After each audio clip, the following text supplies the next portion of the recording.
Bismillahirrahmanirrahim. Assalamualaikum warahmatullahi wabarakatuh. Selamat siang untuk semuanya, khususnya para pelajar, teman-teman, dan juga sahabat-sahabat saya dimanapun berada. Nah, untuk kali ini saya tertarik membuat video karena saya rasa pekan ini kurang produktif. Kenapa saya katakan demikian? Karena biasanya sibuk dengan berbagai macam tugas, akan tetapi pekan ini kayaknya tidak ada satupun tugas yang diberikan. Mulai hari Senin cuman menghafal juz 30, kemudian hari Selasa juga cuman penutupan kemarin pembelajaran sekaligus mengirim video yang telah eh, dibuat kemarin. Kemudian hari Rabu tidak masuk, nggak ada. Kemudian hari ini, hari Kamis, itu juga tidak ada pembelajaran karena berhalangan, dosennya kebetulan berhalangan, khususnya itu pada mata kuliah sejarah peradaban Islam. Nah, ketika ada chat masuk di grup bahwasanya dosen tidak bisa masuk karena ada beberapa halangan. Nah, sini saya tertarik karena pelajarannya sejarah peradaban Islam. Nah, saya tertarik mencari buku yang tentang sejarah. Nah, saya temukan buku ini, Sejarah Pendidikan Islam. Nah, ketika saya melihat buku ini, saya merasa tertampar. Tidak tahu saya merasa tertampar.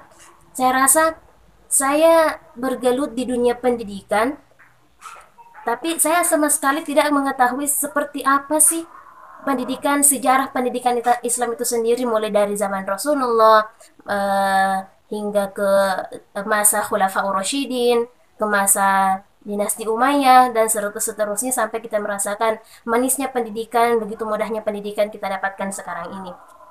Nah, teman-teman, sebelum saya membahas tentang seperti apa sejarah, histori atau tarikh dalam bahasa Arab, eh, karena khususnya saya bergelut di dunia pendidikan, khususnya pendidikan bahasa Arab, jadi istilah pendidikan dalam bahasa Arab itu biasa ditemukan bermakna tarbiyah. Biasa juga pendidikan disebut dengan ta'lim. Biasa juga disebut dengan eh, takdib. Biasa juga disebut dengan tadris. Nah, saya berpikir apa sih perbedaan dari keempat istilah ini yang sama-sama berarti pendidikan, pembelajaran. Nah, setelah saya membaca buku ini baru di bab satu, ternyata dia membahas tentang itu. Jadi, sebelum saya ceritakan tentang seperti apa sejarah pendidikan Islam mulai dari zaman Rasulullah, karena di sini saya lihat sangat-sangat lengkap. Jadi, kita bahas dulu mengenai apa perbedaan ma farqu baina at-tarbiyah wa ta'lim wa tadris wa kadzalika at-ta'dib. Jadi kita akan membahas tentang perbedaan tarbiyah, ta'lim, tadris dan juga ta'dib. Teman-teman sekalian, tidak sedikit di dalam Al-Quran yang membahas atau yang berbicara tentang mengenai tarbiyah. Salah satunya dalam Quran surah Al-Isra ayat 24, yaitu A'udzu billahi minasyaitonir rajim wakhfid lahuma janaha dhulli minar rahmah wa qur rabbirhamhuma kama rabbayani shaghira wa qur rabbi. Nah, di sini tarbiyah diambil dari akar kata robba yurobbi. Nah, kata ini menunjukkan pada Tuhan atau Allah selaku pendidik atau murabbi untuk semesta alam. Nah, definisi tarbiyah di sini dalam literatur bahasa Arab banyak para ahli membedakan apa pengertian dari tarbiyah itu sendiri. Nah, definisi yang pertama itu ini saya bacakan. Yang pertama adalah tarbiyah yaitu proses pengembangan diri dan bimbingan jasad. Proses pengembangan diri dan bimbingan jasad, akal, dan jiwa yang dilakukan secara berkelanjutan sehingga mutarabbi itu peserta didik, anak didik, sehingga anak didik bisa dewasa dan mandiri untuk hidup di tengah-tengah masyarakat. Nah, definisi pertama. Kemudian yang kedua, tarbiyah adalah kegiatan yang disertai dengan penuh kasih sayang. penuh kasih sayang, kelembutan hati, perhatian bijak dan menyenangkan, dan tidak membosankan. Kemudian definisi yang ketiga yaitu mendidik anak melalui penyampaian ilmu, menggunakan metode yang mudah diterima sehingga ia dapat mengamalkannya dalam kehidupan sehari-hari.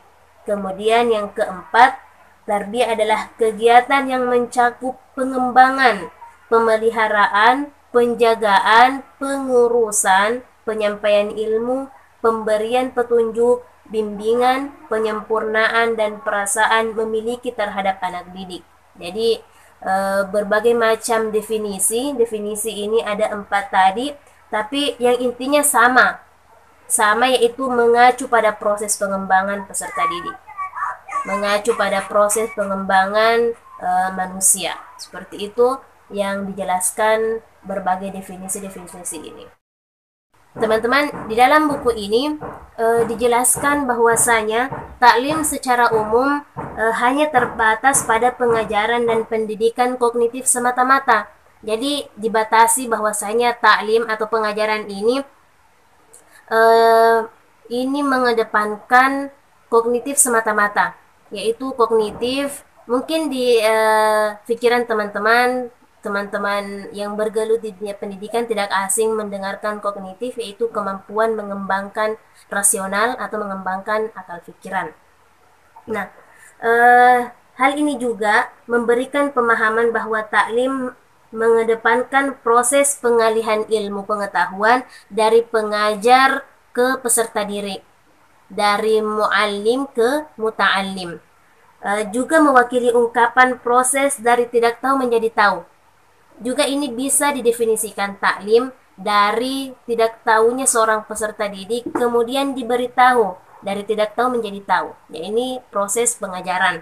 Itu dari perkataan Sa'ad bin Waqqas memberikan makna anak-anak yang tidak tahu tentang riwayat Rasulullah Shallallahu Alaihi Wasallam itu diajarkan sehingga menjadi tahu. Jadi diajarkan taklim. Teman-teman sekalian, sekarang itu tadris. Nah, di dalam hadis juga tidak sedikit yang membahas atau yang mengaitkan tentang kata-kata tadris ini. Seperti halnya ini hadis riwayat Bukhari nomor 4190, itu hadisnya panjang. Di sini kita ambil dari kata-kata darwasannya saja ya. Fawadu'a midrasuha alladhi yudarrisuha. Fawadu'a midrasuha alladhi yudarrisuha. Nah, di sini dari kata darosa yadrusu, darsan wa durusan wa dirosatan. Nah, jadi teman-teman, dalam bahasa artinya terhapus, hilang bekasnya, menghapus, melatih, dan mempelajari. Artinya seperti apa? Artinya guru adalah orang yang berusaha mencerdaskan peserta didiknya, menghilangkan ketidaktahuan dan memberantas kebodohan, serta melatih keterampilan peserta didik sesuai bakat dan minatnya. Seperti itu. Kemudian tadris yaitu suatu bentuk kegiatan yang dilakukan oleh mudarris. Mudarris itu adalah guru untuk membacakan dan menyebutkan sesuatu kepada mutadarris. Jadi tadris ini kayaknya sebatas guru itu membacakan dan menyebutkan sesuatu kepada mutadarris. Mutadarris itu adalah murid, dengan berulang-ulang dan sering. Tujuan tadris agar materi yang dibacakan atau disampaikan itu mudah dihafal dan diingat. Jadi sebatas itu saja.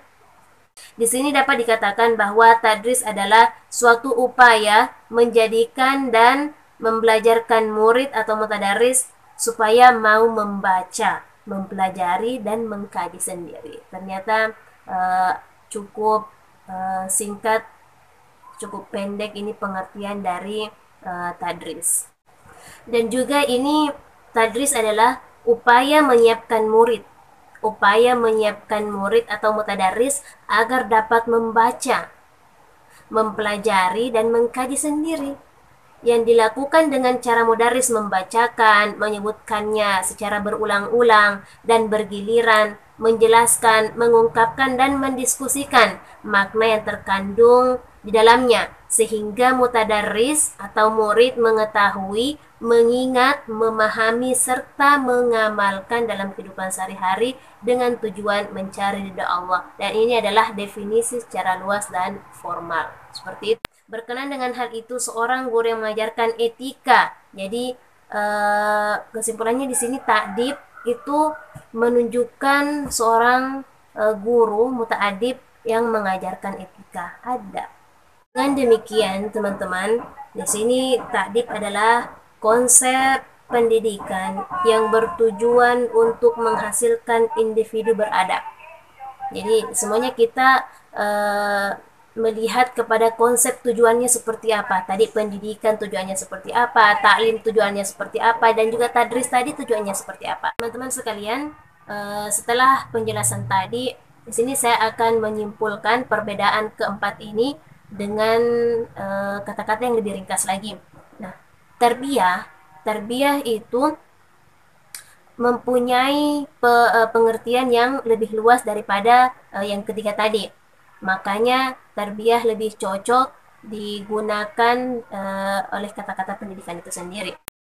Dan sekarang taklim itu lebih dititik beratkan kepada pengajaran. Bagaimana berfokus kepada pengajaran, mentransfer pengetahuan, dan juga melatih kecerdasan, mengetahui kecerdasan murid, dan juga melatih apa sih bakat dan kemampuan mereka. Seperti itu taklim. Dan yang ketiga itu takdib.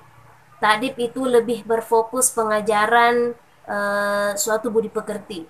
Dan yang terakhir itu tadris, lebih mengacu kepada bagaimana seorang guru dapat melahirkan mutadarris atau murid-murid yang sudah pandai membaca pengajaran dan juga pandai mengkaji ilmu-ilmu sendiri. Seperti itu. Jadi sebenarnya keempat istilah ini pada dasarnya saling berkaitan. Akan tetapi pendidikan tarbiyahlah yang mempunyai pengertian yang lebih luas dari yang ketiga tadi. Contohnya seperti ini. Guru memang harus melahirkan murid-murid yang cerdas, murid-murid yang pandai membaca dan mengkaji ilmu-ilmu lain. Teman-teman, apabila pendidikan dinisbatkan kepada takdib, maka harusnya ada proses pengajaran, yaitu taklim, sehingga ia dapat mengetahui ilmu-ilmu tersebut. Jadi dilakukannya sebuah pengajaran. Contohnya apa? Contohnya seperti ini. Apabila kan takdib tadi mengajarkan sebuah budi pekerti misalnya. Apabila kita mengajarkan adab bertamu misalnya, adab bertamu, otomatis kita melibatkan pengajaran yaitu taklim. Dengan cara apa kita mengajarkan? Oh, seperti ini adab tamu, kita harus seperti ini, kita harus seperti ini. Nah, itu yaitu mentransfer pengetahuan. Kita mentransfer kepada murid bahwasanya seperti ini loh caranya kita bertamu, dari pengetahuan kita menjadi juga pengetahuan murid. Nah, untuk kita memahami, kita mengetahui bahwasanya murid telah memahami, telah menghayati dan juga mengamalkan. Nah, perlu yang namanya tarbiyah atau didikan. Seperti apa?